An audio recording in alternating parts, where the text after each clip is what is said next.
우리 찬양을 기뻐 받으신 줄 믿습니다. 참 아이들이 불평하지 않고 또 시간들을 잘 감당해 준 것 감사하고, 또 이렇게 아이들이 영적인 분위기 가운데서 또 이렇게 순에 집중할 수 있도록 또 기도해 주셔서 감사드립니다. 저희 환경이 참 좋지 않은데 그 학교 이제 강당에서 또 남아서 자고 그랬었는데요. 참 하나님께서 저들에게 주신 마음들이 또 열매 맺도록 계속해서 좀 기도해 주시면 좋겠고요. 오늘 원래 우리가 말씀을 봉독하고 설교 전에 8호서 중찬팀이 원래 이렇게 찬양 드리는 시간인데, 코로나 때문에 지금 2년 반 넘게 찬양을 못 드리고 있지만 또 속히 더 길이 열릴 수 있도록 기도해 주셔서 우리 예배가 더욱더 정말 풍성해지고 또 하나님께서 더욱더 기뻐하시는 그런 예배로 함께 만들어갔으면 좋겠습니다.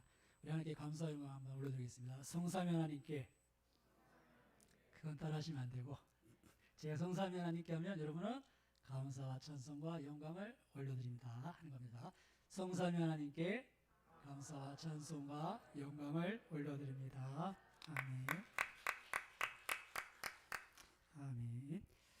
네, 오늘은 십자가와 부활신앙이라는 제목으로 우리가 그동안 살펴왔던 그 아브라함의 여정 속에 하나님이 아브라함을 세우신 그 믿음의 정상이 어떤 자리인지, 우리 어떤 신앙을 가져야 될지를 한번 살펴보도록 하겠습니다. 우리가 아브라함을 통해 살펴봤듯이 믿음의 여정의 시작은 하나님의 말씀이 들려질 때 시작이 됩니다. 바꿔 말하면 하나님을 향한 기대가 우리로 하여금 믿음의 여정을 걷게 한다는 것이죠. 아브라함은 어쩌면 처음 믿음의 여정을 시작할 때 하나님에 대한 바른 지식이나 아니면 정말 하나님께서 세우시려고 하셨던 이런 믿음의 정상과는 전혀 관계없이, 야, 내가 지금 75이 돼서 아들이 하나 없는데 큰 민족을 이루어 주시겠다니, 자식을 주겠다니 한번 가볼까, 그런 마음에서 그 여정을 시작했을지도 모릅니다. 아니면 내 이름을 창대케 하겠다. 사실 아브라함은 갈대아 우르에 있을 때 그 아버지가 우상장수, 지금으로 말하면 지금으로는 비교할 수 없겠지만 그 시대에는 여러분 부족 시대 사회에 어떻게 보면 한 마을 이렇게 제사장급 되는 상당히 이렇게 유력한 가정의 그런 사람이었던 것을 짐작해 볼 수 있습니다. 그러니까 메소포타미아 문명의 그런 유력한 집안에 있으면 사실 크게 어려움 없이 이렇게 일생을 보낼 수 있는 그런 아브라함이었지만, 하나님께서 네 이름을 창대케 하겠다, 열국의 아비가 되게 하겠다, 그런 꿈을 주었을 때 어쩌면 그것을 바라보고 아브라함은 이 믿음의 여정을 시작한지 모릅니다. 여러분, 이런 믿음의 여정의 시작에는 그런 믿음의 도전이 있어야 되는 줄 믿습니다. 여러분에게도 하나님을 향한 이런 거 뭔가 이렇게 탁 붙잡고 이렇게 발걸음을 시작할 만한 그런 도전과 약속의 말씀이 주어지기를 주님의 이름으로 축복합니다. 그리고 그런 말씀이 마음에 감동이 오면 믿음으로 무조건 일단은 한 발을 내딛고 보십시오. 한번 따라해보세요. 일단은 저질러 보자. 믿음의 발걸음은 한번 저질러 보면 나가면 거기에서 또 다른 하나님의 인도하심이 있고 또 다른 말씀이 있습니다. 그래서 갈 바를 알지 못하지만 한 발짝 내딛어 보면 그 다음에 또 한 스텝, 그 다음에 한 스텝, 그렇게 우리 믿음의 여정이 시작되는 겁니다. 그렇게 시작된 발걸음, 아브라함은 가는 곳에 제단을 쌓았고 여호와를 부르면서 그렇게 하나님을 가까이 하게 되고, 그리고 하나님이 어떤 분이신지 알아가게 되죠. 애굽에 내려가서는 바로보다도 더 크신 하나님을 경험합니다. 와, 나를 부르신 그 하나님이란 분 대단하신 분이시네. 이 애굽의 파라오도 꼼짝을 못하네. 그리고 나서는 하나님에 대한 믿음이 좀 생기니까 마음이 넉넉해지는 겁니다. 그래서는 다시 약속의 땅에 올라와서 조카에게, 야, 네가 가고 싶은데 먼저 정해라. 네가 좌하면 나는 우하고, 네가 우하면 나는 좌하고, 네 먼저 해라. 이런 마음의 여유가 어디서 나오겠습니까? 하나님을 맛보아 알고 나니까, 야, 하나님 애굽의 바로보다 더 크신 분이네. 나를 그곳에서 이렇게 큰 부자가 되게 하셨네. 까짓거 내 인생 내가 열심히 해야 되는 게 아니라 그분이 복 주셔야 되는 거네. 그런 믿음이 생기니까 조카에게, 네가 좋은 땅 택하고 싶으면 택해라. 나는 남는 거 하겠다.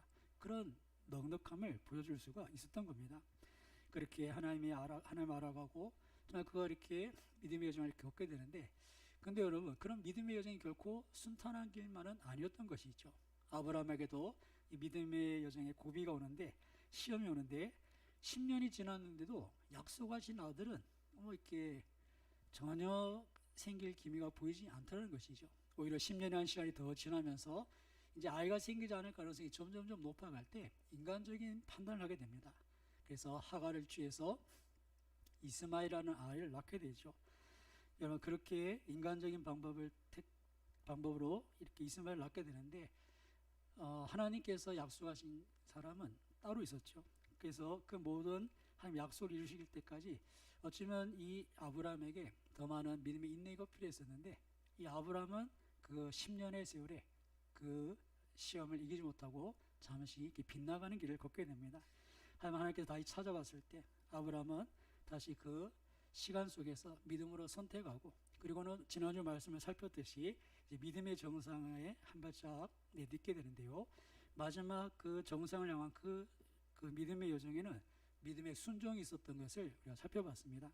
하나님의 하나님 되심을 인정할 때 네 아들 독자라도 번제로 바쳐라 하셨을 때 아무 말하지 않고 하나님의 말씀에 순종할 수가 있었던 것이죠.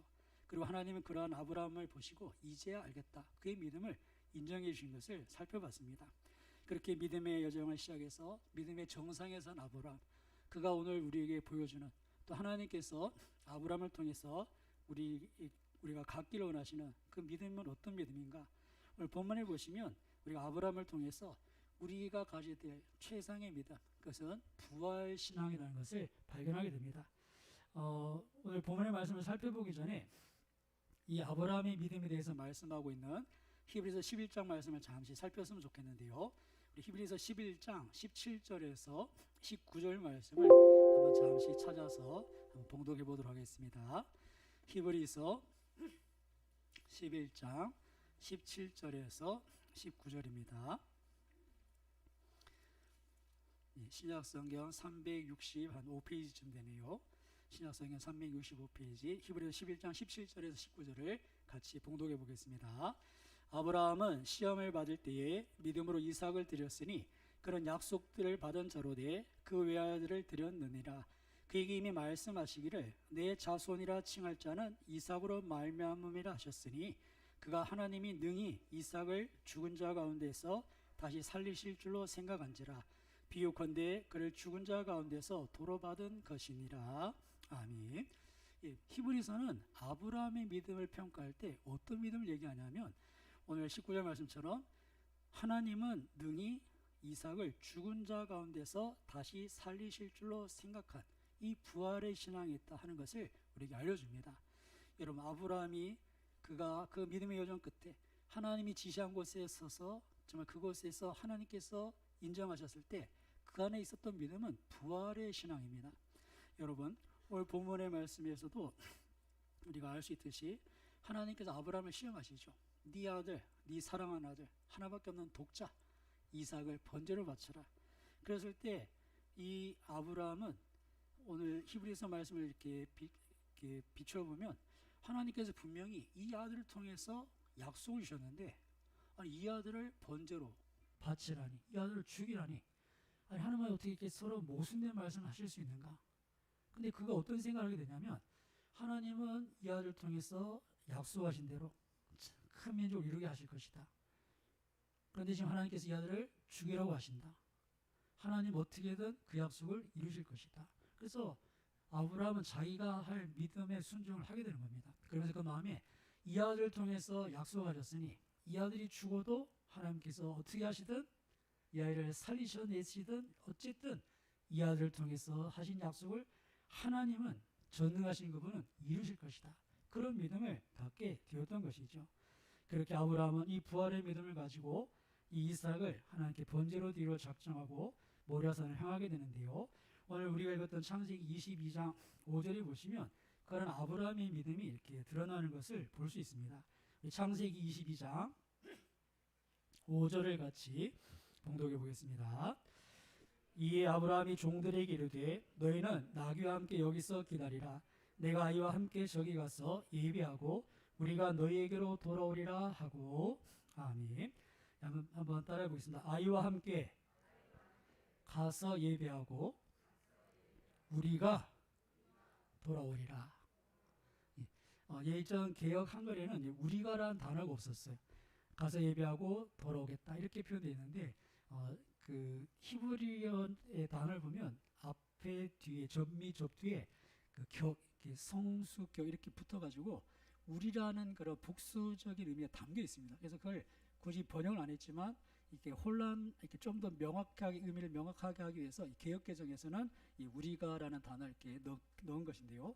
그럼 아브라함이 지금 얘기합니다. 지금 이삭을 번제로 드리러 가면서 하는 말이 우리가 가서 예배드리고 우리가 다시 돌아오겠다. 그런 얘기를 한다는 거예요. 그럼 지금 아브라함의 마음이 어떤 마음이었겠습니까? 내가 지금 제사 드리러 가지만 드리는 척하고 와야지. 그래도 뭐가 죽는 신용이라도 해야 안 되겠나? 하나님이 번제로 바치라고 하는데 그 정도는 해야지. 그런 마음으로 가서 우리가 갔다가 다시 올 거다. 그렇게 얘기를 했겠습니까? 그런 분위기는 아니에요. 왜요? 딱 제단을 쌓고 이삭을 꼼짝 못하게 묶어놓고 칼을 들어서 탁 내리치는 모습을 보면 분명히 이삭을 잡아서 번제로 드리는 그런 마음이었던 것을 알 수 있습니다. 그런데 아브라함이 하는 말이 뭐냐면 우리가 너희에게 돌아오겠다. 그런 얘기를 했다는 것이죠. 도대체 무슨 말이겠습니까? 아까 히브리서 말씀처럼 아브라함에게는 어떤 믿음이 있었다? 부활의 믿음이 있었다는 거예요. 하나님이 이 아들을 통해서 큰 민족을 이루신다고 하셨으니 내가 번제로 잡아 하나님께 바친다고 해도 하나님은 어떻게 하시든 간에 다시 이 아들을 살려서 이 아들을 통해 그 씨가 이 아들을 통해서 그 민족을 이루어지게 할 것이다. 그런 믿음에 이렇게 종들에게 내가 아이와 함께 가서 저기 가서 예배하고 우리가 너에게로 돌아오리라. 그렇게 이야기하고는 제사드리러 올라갔던 것이죠. 히브리서 말씀처럼 이 아브라함이 어떤 꿍꿍이에 있었던 게 아니라 그렇게 하나님은 죽은 자도 살리시는 전능하신 하심을 믿었기 때문에 그런 부활에 대한 소망을 가지고 이 아들을 데리고 번제를 드릴 그 장소로 향하여 갔던 것입니다. 사랑하는 여러분, 우리의 신앙의 꽃, 우리가 올라갔을 그 믿음의 정상에서 우리가 갖게 될 그 신앙은 부활의 신앙입니다. 종말론적인 신앙이죠. 여러분, 우리의 믿음의 시작은 아브라함처럼 하나님께서 주실 것, 그 어떤 것들에 대해서 우리가 마음이 동해서 우리가 그 믿음의 여정을 시작했을 수 있습니다. 75세에 자식 하나 없었는데 큰 민족을 이루겠다 하시니 적어도 자식이라도 주실 것 같아서 이렇게 믿음을 시작할 수 있습니다. 우리가 지난번에 살펴봤듯이 이 믿음의 여정을 시작하는 경우는 많은 경우가 있습니다. 저희 반에 어떻게 신앙생활 시작하셨다고요? 교회 가면 월남 치마 준다고 치마 얻어 입으로 교회 가셨다가 그렇게 예수님을 만나고 믿음의 감을 이루시는 저희 총독 김과 집안에 시오셔서 1년에 제사 12번 드리는 집안에서 우리는 예수 믿는다 뭐 이러시고 정말 이렇게 믿음의 감을 일으키시는 그 자리까지 서게 되신 것이죠. 여러분, 월남 치마 입고 싶어서라도 꼭 교회 오시기를 축복합니다. 그렇게라도 오시면 돼요. 시작은 어떻게든 상관없어요. 어떤 분은 정말 병이 나서 정말 병원에 가니까 변명도 안 나오고 그냥 스트레스성 뭐 이런 거 있잖아요. 뭐 치료법도 없고 그래서 답답해서 교회에 오시는 분도 계세요. 그렇게라도 믿음의 여정을 시작하셔서 살아계신 하나님, 전능하신 하나님을 만나실 수 있기를 주님의 이름으로 축복합니다. 어떻게든 믿음의 여정이 시작이 되면 하지만 거기서 끝나서는 안 됩니다. 우리가 어디까지 가야 됩니까? 우리의 믿음의 정상, 부활의 신앙, 하늘의 소망을 두는 자리까지 나아가게 되시기를 주님의 이름으로 축복합니다. 그런 믿음의 자리까지 나아가야 되는 거예요. 하나님께서 그런 과정에 은혜를 주시고 여러분이 믿음으로 한 발짝 내디디시면 그 믿음을 끝까지 가시도록 끝까지 우리를 붙잡고 계시다는 사실을 잊지 마시고 우리 각자의 여러 가지 믿음의 여정의 시작이 서로 다르겠지만 우리의 최종 목표, 우리가 올라서야 될 그 믿음의 정상은 이 부활의 신앙에 있다는 것, 이 땅에 소망이 있는 것이 아니라 저 영원한 천국, 썩지 않고 더럽지 않고 쇠하지 않는 그 하늘의 기업이 있다는 것을 다시 한번 기억하시는 복된 아침 되시길 주님의 이름으로 축원합니다. 그래서 고린도전서 15장 19절은 이렇게 말씀합니다. 만일 그리스도 안에서 우리의 바라는 것이 다만 이 생뿐이면 모든 사람 가운데 우리가 더욱 불쌍한 자리라. 처음에는 그렇게 여러 가지 이유로 믿음의 여정을 시작할 수 있습니다. 어떤 사람은 사업이 안 돼서 참 하나님 어떻게든 이 사업이 넘어지지 않도록 도와주세요. 그렇게 애절한 심정으로 하나님 앞에 나올 수 있습니다. 근데 여러분 그렇게 하나님의 도우심을 경험하고 그리고 다시 하나님 나중에 어려우면 또 오겠습니다. 이런 게 아니라 하나님 이런 하나님이 계시는구나.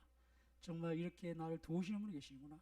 이분이 누구신지 날마다 그분의 이름을 부르고 예배하고 가는 곳마다 제단 쌓고 그렇게 주님을 가까이 하고 결국 하나님 우리에게 주시는 가장 좋은 선물 예수 그리스도 우리를 죄에서 구원하신 그 예수님을 마음에 영접하고 하늘을 꿈꾸는 그런 부활의 신앙 이것이 우리가 가야 될 믿음의 종착역이라는 것을 우리가 기억했으면 좋겠습니다. 오늘 그 소망을 가지고 계신 분들은 흔들리지 마시고 우리가 바라는 것이 이 땅의 것뿐이면 불쌍한 자지만 오히려 그렇지 않기에 우리가 하늘의 소망이 있기에 그 누구보다도 복되고 행복한 사람인 줄로 믿습니다. 그런 마음의 소망을 다시 한번 가지시기 바라고 만약 이 부활의 소망이 없으시다면 내가 여기 있어야 있는 이유 이 예배 자리에 서 있어야 되는 이유가 무엇인지를 다시 한번 돌아보십시오. 우리가 여러 가지 이유로 교회 나올 수 있다고 말씀드렸습니다.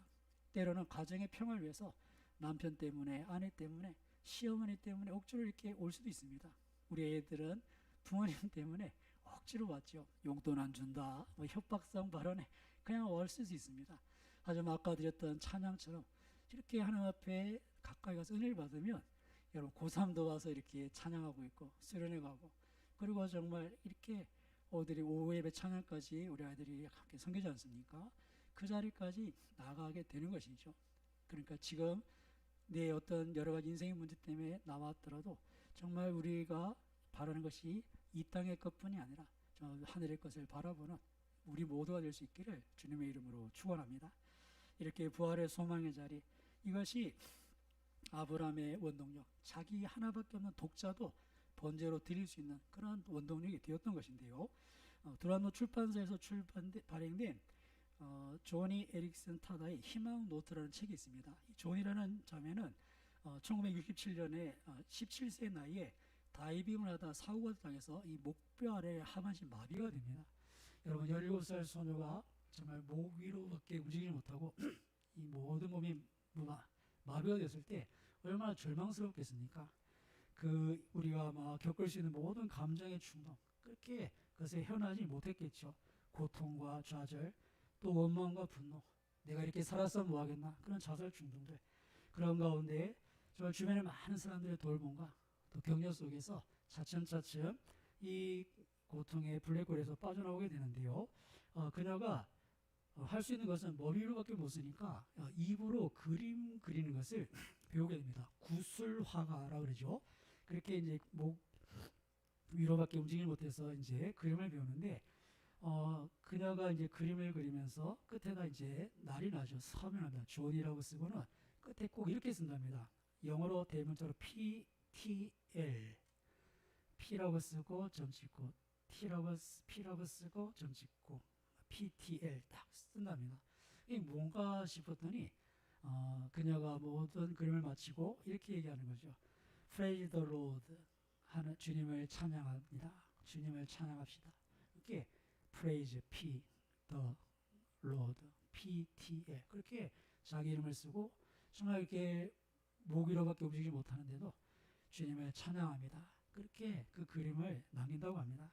어떻게 이런 변화가 있었을까요? 그 고통의 시간 그녀의 마음에는 지금은 목밖에 움직이지 못하지만 장차 부활한 그 영원한 날에서 그가 온전한 모습으로 하나님과 영원히 함께 살 것을 꿈꾸고 있었던 것을 알 수 있는데요. 이런 고백을 합니다. 나는 이제 미래에 대한 소망이 있다. 성경은 우리의 몸이 하늘에서 영화롭게 된다고 말한다. 그때 나는 내 발로 춤을 출 것이다. 비록 지금 내 손가락은 오그라들어 구부러지고 근육은 쇠약해지고 무릎은 비틀리고 어깨 아래로는 아무런 감각이 없지만 내가 언젠가는 가볍고 밝으며 강력하고 눈부신 의로 옷 입은 새로운 몸을 가지게 될 것이다. 그 부활의 날 영화롭게 된 그 몸 그렇게 지금처럼 무기력한 몸이 아니라 정말 주님 앞에서 그 영광스러운 몸으로 영원히 주님과 함께 하는 것을 꿈꾸면서 이 모든 역경을 딛고 일어나서 많은 사람을 위로하는 자로 서 있는 것을 볼 수 있습니다.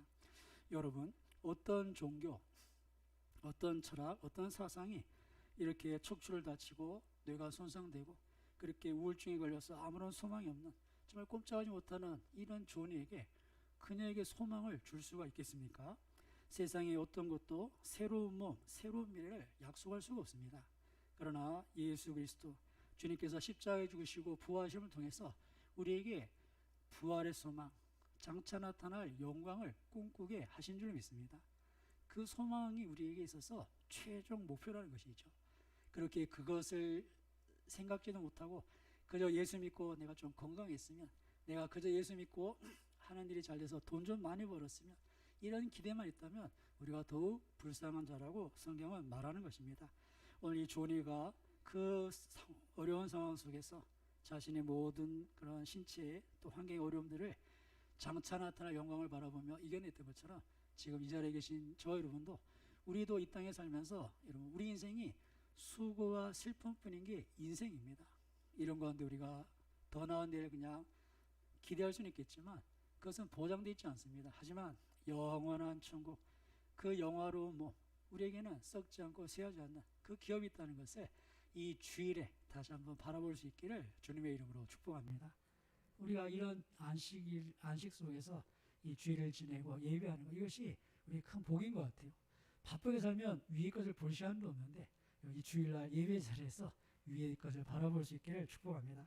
이렇게 믿음의 정상에 서서 아브라함이 우리에게 보여준 그 믿음은 부활의 신앙입니다. 그리고 한 가지 더 기억할 것은, 이 믿음의 정상에서 아브라함이 우리에게 보여줬던 것은 우리에게 십자가를 보여주고 있다는 것입니다. 여러분, 아브라함이 이삭을 번제로 드리려고 모리아산을 향해 가는데요, 그 과정의 일들을 이렇게 보면 예수님께서 골고다로 향하셨던 그 십자가의 모습을 우리가 발견하게 됩니다.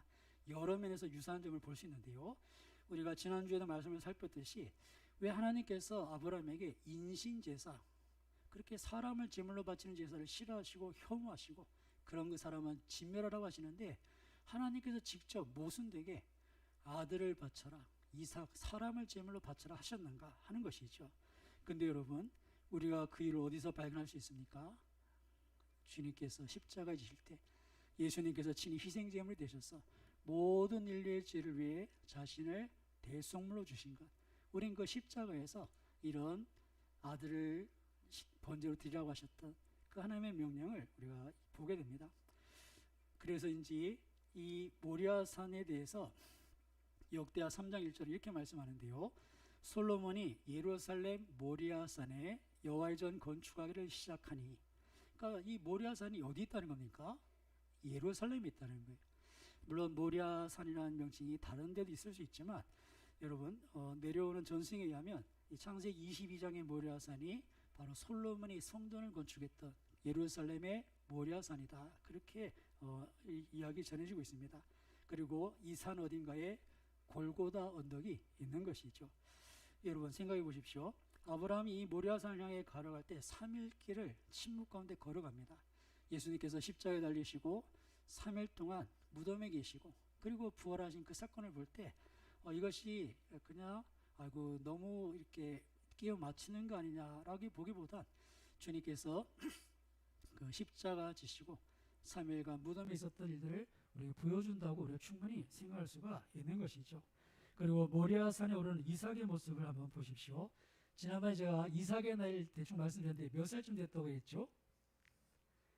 보통 20세, 보통 27세로 이제 요세푸스 기록했는데, 자, 많게 보면 몇 살까지 본다고요?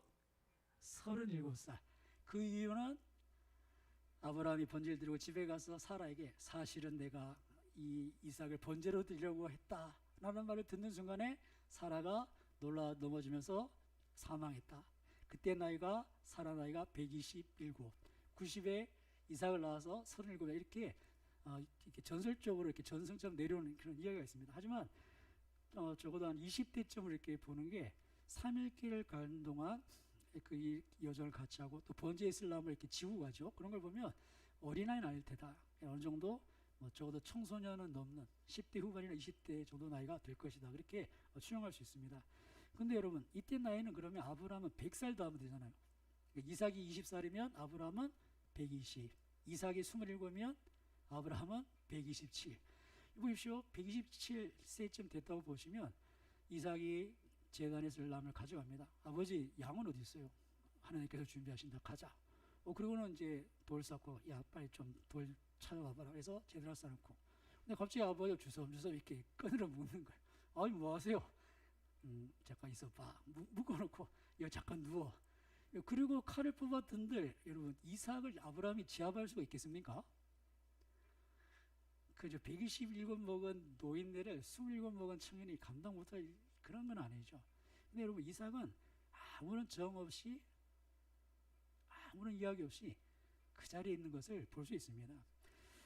이사야서 53장 7절 말씀처럼 그가 곤욕을 당하여 괴로울 때도 그 입을 열지 아니하였으며 마치 도수장으로 끌려가는 어린 양과 털 깎는 자 앞에 잠잠한 양같이 그의 입을 열지 아니하였도다. 이삭은 십자가를 지시러 가시는 예수님을 예표하는 그런 모습을 우리에게 보여줍니다. 이삭의 모습 속에서 정말 아무런 말도 하지 않으시고 순순히 그 십자가를 지셨던 주님의 모습을 볼 수가 있는 것이죠. 그리고 아까 말씀드린 것처럼 이 모리아산에서 아브라함이 보여준 믿음은 십자가 위에 부활의 모습을 우리에게 보여주고 있고, 또 중요한 것은 이 모리아산에서 우리는 하나님 아버지의 마음을 발견하게 됩니다. 예수님을 십자가에 내어주신 그 아버지의 마음을 볼 수 있는데요. 22장 2절을 같이 한번 봉독해 보겠습니다. 창세기 22장 2절입니다. 여호와께서 이르시되 내 아들 내 사랑하는 독자 이삭을 데리고 모리아 땅으로 가서 내가 내게 일러준 한 산 거기서 그를 번제로 드리라. 아멘. 많은 신학자들이 이야기를 합니다. 하나님께서 아브라함에게 네 아들 데리고 번제로 드리라 한 말씀하실 수도 있고 아니면 이삭이라고 딱 이름을 부르실 수 있는데 하나님 그렇게 말씀하십니다. 네 아들을 바쳐라. 근데 그 아들은 네가 사랑하는 아들이다. 그리고 그 아들은 여러 명 있는 게 아니라 하나밖에 없는 독자다. 그 이삭을 내게 바쳐라. 그렇게 몇 번을 이렇게 반복해서 지금 아브라함이 바쳐야 될 그 아들이 누군가를 분명하게 말씀을 하시더라는 것이죠.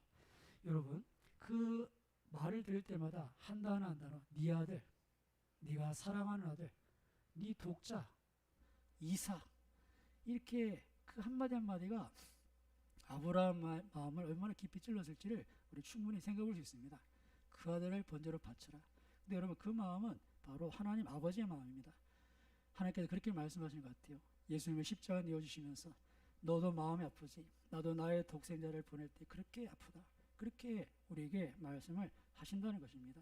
사랑하는 여러분, 예수님께서 하늘의 영광 다 버리고 마국간에 그 구유에 누워 계실 때 하나님 아버지의 마음이 어떠셨겠습니까? 삼성병원 VIP룸이 아니라 저 시골 마국간에 그 마구에 누워있는 아들, 그리고 사람들에게 조롱당하고 또 핍박받고 제자들마다 배신하고 그리고 십자가에서 간곡하게 엘리 엘리 라마 사박다니 나의 하나님 나의 하나님 어찌 나를 버리십니까? 그 아들의 그 고통스러운 소리를 들어야 될 하나님 아버지의 마음이 어떠냐는 것이죠. 아마 아브라함의 마음이 그런 마음이었을 겁니다. 그런 모든 것을 종합해 볼 때 이 모리아산에서의 이 사건은 예수님의 십자가를 우리에게 분명히 보여주고 있습니다. 아브라함 역시 이삭을 바치면서 그가 정말 그 십자가에 달리실 예수 그리스도를 바라본 것을 우리가 생각해 볼 수 있는데요. 하나님께서는 이 모든 사건 뒤에 17절에 보시면 계속해서 내 씨에 대한 약속을 하십니다. 내 씨, 그 자손들 중에 큰 민족을 이루겠다 하신 그 자손들 중에 한 사람을 지명하시는데 바로 예수 그리스도시죠. 그렇게 한 씨에 대해서 얘기하셨고 아브라함은 이 사건을 통해서 그 씨, 장차 오실 예수 그리스도 십자가에서 우리를 대신해서 희생제물로 달리실 그 예수님을 바라보게 됩니다. 그래서 요한복음 8장 56절을 보시면 예수님께서 직접 이렇게 말씀하십니다. 너희 조상 아브라함은 나의 때 볼 것을 즐거워하다가 보고 기뻐하였느니라. 아브라함이 주님의 때를 보다 그것을 생각하다가 보고 기뻐했다 이렇게 표현하거든요. 그럼 어디서 아브라함이 주님을 보았는가 할 때 이 모리아산에서 그러니까 3일 동안 침묵 가운데 아들을 번제단에서 잡으려 그때 보러 오실 그 씨, 그 주님을 거기서 보았다. 그렇게 이해할 수가 있는 것입니다. 사랑하는 여러분, 이 모리아산 믿음의 정상 그곳은 단순히 내게 유익만 되는 자리가 아닙니다. 예수 그리스도를 바라보고 또 예수 그리스도를 드러내는 자리죠. 아브라함의 3일 동안의 침묵, 말없는 순종 그 모든 것이 결국 십자가에 달리신 주님을 드러내었던 것처럼 오늘 우리가 가져야 될 신앙의 정상은 여러분 우리 자신의 유익을 구하는 그런 믿음에서 이제는 주와 주의 복음을 십자가를 증거하는 그런 자리까지 나가는 것이 하나님께서 우리에게 바라시고 기대하시는 우리 믿음의 정상의 모습인 줄 믿습니다. 그런 믿음을 우리에게 말씀하고 보여주시기 위해서 좀 어쩌면 이런 가장 극적인 사건을 우리에게 소개해주고 계신 것이고, 아브라함의 믿음의 여정 속에서 우리가 어디에 서야 할지를 분명하게 알려주시는 겁니다. 사랑하는 여러분, 우리가 어떤 방법이든 믿음의 여정을 시작해야 합니다. 아직 하나님을 향한 기대가 없으시다면 여러분 정말 아무 것이라도 붙잡고 하나님 앞에 한 발짝 나가보시고 그곳에서 하나님을 경험하여 알게 되시기를 축복하고, 그리고 그 자리에 멈추지 마시고 오늘 아브라함이 섰던 이 모리아산, 그렇게 부활의 신앙과 우리를 통해 예수 그리스도의 십자가 드러나는 그런 우리의 삶의 자리까지 여러분이 믿음의 인내 가운데 또 믿음의 결단 가운데 그 자리까지 굳게 서셔서 하나님께 인정받고 하나님께서 우리에게 주시는 은혜와 복, 이것이 또 우리에게 더 감사의 제목이 되는 모두가 되시기를 주님의 이름으로 축원합니다. 기도하겠습니다. 하나님께서 우리에게 아브라함의 삶을 통해서 정말 많은 말씀을 통해서 우리의 삶, 우리의 믿음의 여정을 보여주셨습니다. 주님, 우리가 지금은 정말 내가 답답해서 정말 내가 뭔가 필요해서 하나님 앞에 기대지만 주님, 우리가 그것을 통해서 하나님의 은혜의 풍성함을 알고 하나님의 인자와 성실하심을 기억해서 이제는 우리가 주님의 십자가를 드러내는 자리, 또 이 땅의 것이 아니라 위의 것, 부활의 소망을 가지고 사는 저를 될 수 있도록 그 믿음의 자리까지 성령님 인도해 주시옵소서.